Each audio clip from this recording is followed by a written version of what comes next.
In this video, we're going to look at an example of a problem involving normal distribution. So let's go ahead and read the example. The scores on a test were normally distributed with a mean of 72 and a standard deviation of 5. Students with scores less than 2 standard deviations below the mean receive a failing grade. What scores receive a failing grade, and what percent of the students receive a failing grade? So the key to this question, which tells us where we need to look, are these two words right here, normally distributive. If these two words weren't here, we could not solve the problem with the information that we have. When data is normally distributed, you get all this information right here, and I'm going to talk a little bit about what this means. Now, you need to ask your instructor, do I need to memorize all these percentages, or are you going to give me this chart? Because that's going to make a big difference about how you proceed with your studying. As far as I go, I usually just give my students this chart, this normally distributed chart, and then they can figure out the information from there. So let's talk about what some of this means. So this little guy right here is called mu, and that's going to tell you your mean. That stands for the mean. And then this guy right here is your sigma, and that's your standard deviation. And this is also called a bell-shaped curve, for obvious reasons, hopefully. So in this particular problem, our mean is 72. So our data would be normally distributed like this. And what that would be telling us is that the mean, or the average of 72%, we'll assume here, it means that half the students got more than that and half the students got less. It's also the median, and that's the case with normal distribution. All right, and then we had like very few A's and very few, well, we're going to determine what an A and an F here is in a second, but we had very few scores very high and very few scores that were very low, and lots of scores around the mean. Matter of fact, we have, if you just look at this pink area, we have 68% of our scores in this pink area. So how do I know what this boundary line is right here? You guys think that's pink? I don't know, maybe salmon, between this salmony color and the purple. So this says we have mu plus sigma, so that's a mean plus a standard deviation. Now our standard deviation was 5. So that means this score right here is 77 in our example, right? Because it's the average plus 1 standard deviation. That's 77. 72 plus 5 is 77. So this is the average plus 2 standard deviations. And since our standard deviation is 10, our standard deviation is 5. 2 times 5 is 10, right? So 72 plus 10, that's 82. And then this would be adding another 5, so this would be 87. And if we go the opposite direction and we subtract 5, we would get 67. And if we subtract 5 more, we would get 62. And if we subtract 5 more, we would get 57. So this tells us that we have, if I add this 34% and this 34%, we have about 68% of the students that scored between 67 and 77%.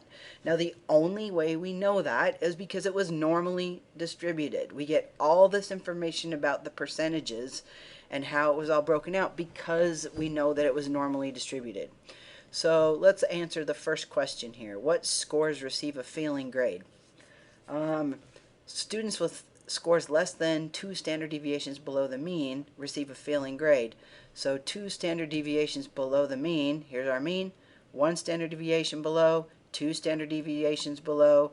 So any folks that got a 62% or lower, that is bad news, right? They're going to fail. Actually, it scores less than 2 standard deviations, so I guess 62 is okay. So if their score is less than 62, then they're going to fail. All right? Then they get a failing grade. Okay, what percent of the students receive a failing grade? So basically what we want to know here is what percent of the data is on, to the left of this line. And that's where this chart comes in handy with all these percents. Now I could go and add all these percents up and subtract it from 100. I could just add these two percentages together here, and depending on the chart, it depends how technical is not the right word, to how many decimal places of accuracy. This chart is going to the 100th of a percent. So these are all, anybody that scores less than 62 is going to be, we've got 2.14% plus another 0.13%, so about 2.27% of my students receive a failing grade. Okay?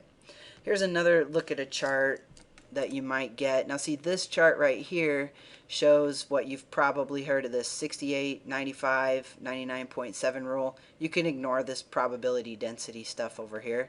I just wanted you to see this chart because of the 68, 95, 99.7 rule. So the 68 is referring to 68% of the data is within 1 standard deviation of the mean. 95% of the data, or the test scores, is within 2 standard deviations of the mean. And almost everybody is going to be within 3 standard deviations of the mean. Now that's true with any normally distributed data. Right? You have to know what the mean is, and you have to know what the standard deviation is. Then you can figure out what, this number is here, and this number is here, and you'll know that almost 100% of your data is going to lie between those two values within 3 standard deviations of the mean.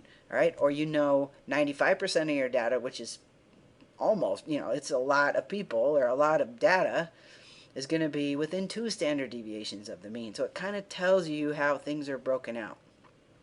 Now it gets more complicated if you're not exactly 1 standard deviation or 2 standard deviations. Let's say you want to know how many people are within 1.5 standard deviations of the mean, or like less than 1.5. Well, I said we could do within 1.5. We could do this. You can't. You have to use a z-score table to figure that out. Okay, or like if somebody is if it's not 1 or 2 or 3 standard deviations, you can't use this chart. You have to use a z-score table, and I'm not going to cover that in this video. All right. Let's see. I was going to tell you one more thing here, or kind of show you one more example. Let's say I wanted to know, since we've got this example all worked out here, what percent of the students... Now, without a z-score table, I'm just going to have to ask you a question involving these numbers, 57, 62, 67, 72. I could say, what percent of the students got over 77%? Okay? So then we would just look at, where's 77%? That's right here. So the percent of the students that got over 77%, you would just add these 3 percentages together. Whatever that is. Looks like somewhere around 15%, but you could add them up, right? If I said, how many students got between, or what percent of the students got between a 67% and a 72%? All right? Well, that's just this number right here. It's getting sloppy, but you get the idea. That's what these percents are telling you, that 34% of the students got between 67 and 72%, or within that range, okay?